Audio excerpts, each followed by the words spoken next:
6 axes. La gestion administrative, la gestion politique,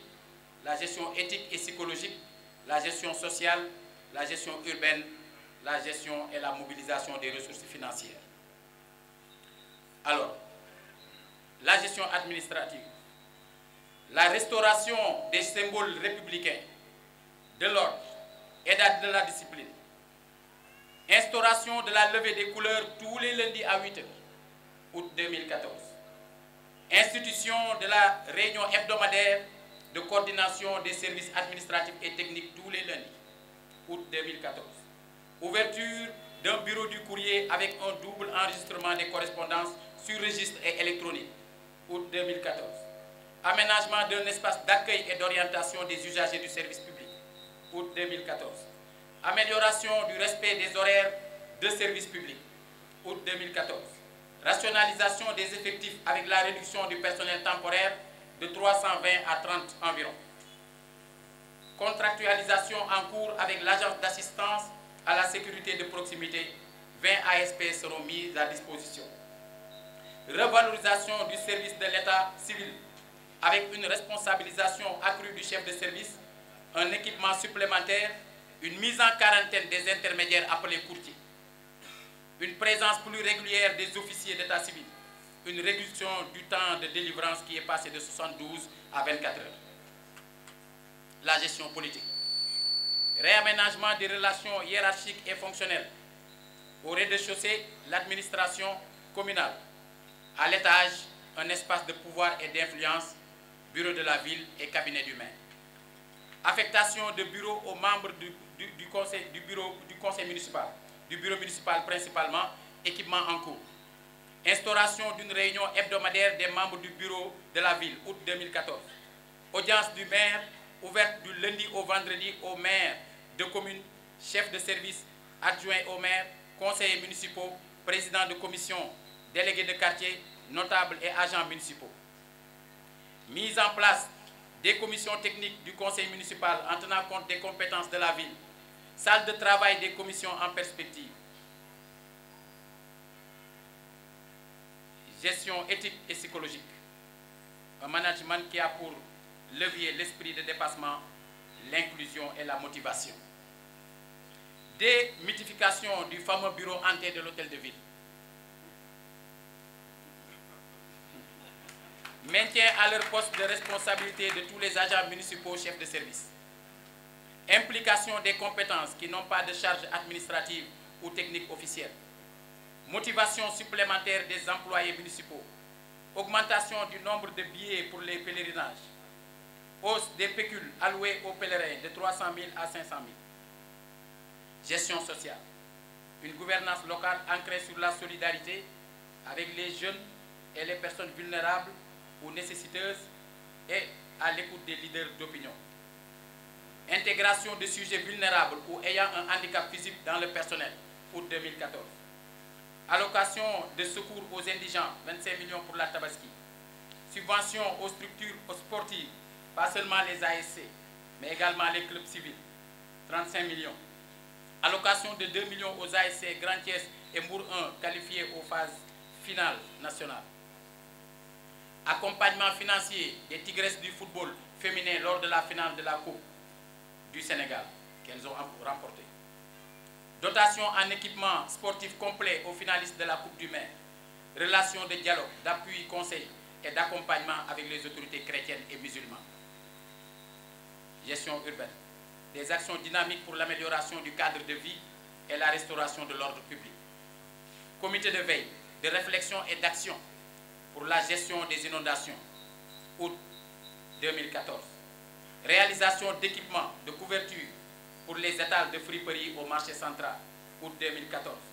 Signature de contrat de location avec les occupants des dépendances de l'Agora sur la base de la délibération numéro 05, ville de Thiès, du 10 septembre 2014. Déménagement du marché Sam et désencombrement de l'axe rond-point Diakhao, base aérienne, sur la base de l'article numéro 44.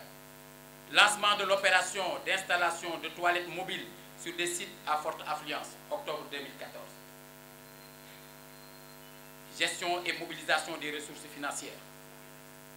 la prise en main progressive et méthodique des opportunités de coopération décentralisée, lancement officiel du projet d'éclairage public solaire au quartier Médina Fall le jeudi 16 octobre 2014 à la rue El Hadji Diabel Dieng,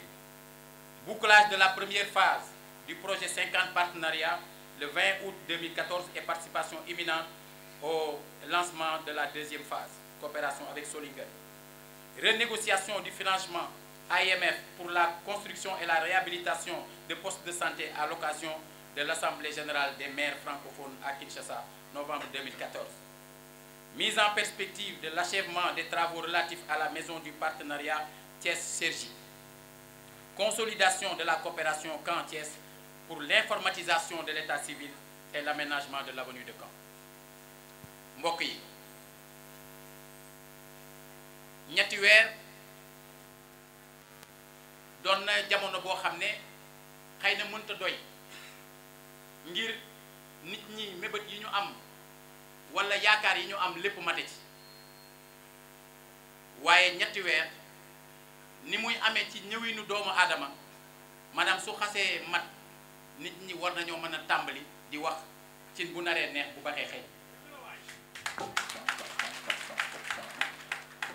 yàlla xam na ni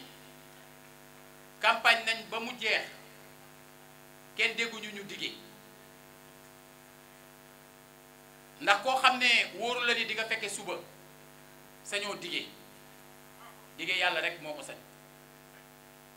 li ñu wax yépp suñu yéene la woon waaye ba ñu demee ba génn campagne nekkatuñu ci politique dañoo nekk ci doxal dama doon wax sama mbokk yanamaar yi ne leen yéen a ngi ci dox ak sa gox ñu bokk ci ànd ak yéen di doxal suñu gox waaw dox ak sa gox ñuy doxal suñu gox li ko boole mooy da ngeen a ànd ak seen gox di dox ñun ñuy dox ngir suñu gox di fexe mu dox maanaam ñaari dégginu doxal yépp a ngi foofu ñu yokk ko ci kon su fekkee dañoo bëgg a doxal suñu gox li ñu war a njëkk a def mooy fexe mu dal loolu moo tax ñun ñii nga xam ne yàlla dogal na ginnaaw maire ville bi yeneen maire yi fi nekk ak ñi nga xam ne ñoo nekk ci bureau de ville bi dañoo constituer une équipe fexe d'abord loolu dal parce que bu loolu dalulee dëkk bi du dox même bu ñu bëggee mu dox ñi ngi ci loolu ngir di sàkku aussi ngeen ñaanal ñu seytaane bañ cee dugg ngir niñ ko tàmbalee ñu mën ko wéyale noonu bëgg aussi ci biir conseil municipal bi donte am na ñoo xam ne dañ leen fale ci ay liste yu bokkul ñu xam ne couleur yi foofu la yem bañ leen di fal benn couleur moo fi am muy couleuru Thiès kon dinañu fexe ba conseiller bu nekk conseillère bu nekk nga gis sa bopp ci li dox ci biir Thiès bu boobaa ville Thiès mooy doon li nga xam ne doomam yi nekk ci biir conseil bi ak ñi ci newul ñi ne ci biir Thiès actuellement ak ñi ne ci biti ñépp ku ne war cee mën a dugal sa loxo ngir ñu tabax Thiès boo xam ne dinañ ne mi ngi jëm kanam li ci des nag dafa am ñun gis-gis bu ñu am gis-gis boobu ñu am mooy au lieu ñuy seet rek lan la maire bëgg mu am ci Thiès waa Thiès yi ko moom la ñuy laaj lan la ñu bëgg mu am ci Thiès ndax ndegam ñun ñooy seen Baay Faal di seen surga bu boobaa li waa Thiès wax ne moom la ñu bëgg ci Thiès ñun ci loolu lañ leen di nekkal kon na ngeen jàpp ne ginnaaw ñetti weer yi phase bi nu jëm te waxtaan naa ci ak président commission yi mooy ñu lëkkaloo ak ODCAV lëkkaloo ak yeneen kuréelu jigéen yi nekk ci dëkk bi lëkkaloo ak ñi nga xam ne ñooy ay imam lëkkaloo ak ñi doon ay délégué de quartier lëkkaloo ak képp koo xam ne am nga ci pexe ñu fexe ba quartier bu nekk bu ko amul woon mu am conseil de quartier bu ko defee loolu mooy première étape bi puisque ci li ñu jëm mooy dañu bëgg a tabax benn plan de développement de la ville mais pour plan boobu mën a nekk dafay déparé dafay tàmbalee ci xalaatu askan wi ñi ko gën a mën a jukki mooy ñi nga xam ne ñoo ne ci gox yi kon suñu taxawalee conseil de quartier yi ci gox bu nekk conseil de quartier yooyu ñooy waxtaan ak ñi ne ci quartier bi laaj leen ci domaine yépp lan la ñu bëgg ñu tënk ko bu ko defee conseil yi nga xam ne ñoo ne ca quartier boobu ñu yàpp leen cër bu ko defee ñoom suñuy ñëw ci ville bi yooyu la ñuy yéegal équipe technique nag bi ñu mettre en place pour mu taxawal le plan de développement de la ville moom itam jël ca loolu am nu mu ko war a liggéeyee ci xereñam ba suba mu mën a doon un plan boo xam ne fépp foo ko teg képp koo xam ne da nga am yaakaar mu jàppale la ci financé ko dina xam ne lii lu yenu maanaa la lu mën a nekk bu boobaa ñun suñu rôle en tant que maire en tant que bureau de la ville en tant que conseil municipal lenn rek lay doon mooy loolu waa Thiès bëgg ñu jëfe loolu mooy li ñuy xaar ci Baye Fall loolu mooy li ñuy xaar ci surga ñun duñu seen kilifa ñun seen surga lañu kon ñun du ñoo leen di jox ndigal ñun li ñuy xaar ci yéen mooy ngeen jox ñu seen ndigal bu ngeen ñu xasee jox ndigal nag buñ ko waree jëfe danañ ko jëfe te képp koo xam ne wàcc nga yoon bi dañ la teg ci yoon te li ci jiitu mooy dinañu fexe ba ñi ñu bokkandool di liggéey ngeen dénkuñu seen sañ-sañ dinañu fexe ba kenn du ci jalgati li ngeen moom dinañu fexe ba bu ëllëgee kenn du jël seeni suuf di ko saax-saaxe man moom bu leen ko xaar ci man parce que nee naan suuf duma ci am lu dul sama bàmmeel te am naa yaakaar ci nit ñoo xam ne ñu ngi ànd di liggéey ñuy am ay waxtaan yu sori yoo xam ne bu ñu ko jëfee am nañ yaakaar ne dëkk bi dina gën a leer dëkk bi dina gën a set dëkk bi dina gën a tegu ci yoon c'est vrai jamono bii bëri na ci dëkk bi lu ñu naan jële nañ diw fii jële nañ diw fële randal nañu lële ba kenn ku ci nekk di commencer di xalaat boppam est-ce que du man lañ fiy jëlee suba na fexe rek fexeel rek ba nekk ci yoon waaw parce que ñun yoon la ñu bëgg mu sax ci dëkk bi ku ne ci yoon moom fa nga ne jàppal ni kenn du la fa jël maintenant nag bu Ndar xëyu sotti Thiès xëyul sotti maanaam lépp mënta amee ci benn fan kon dina am loo xam ne maanaam maire yii nga xam ne ñoo fi toog te am courage yu jëfe ko dafa am fu ñuy tàmbalee am fu ñu jëm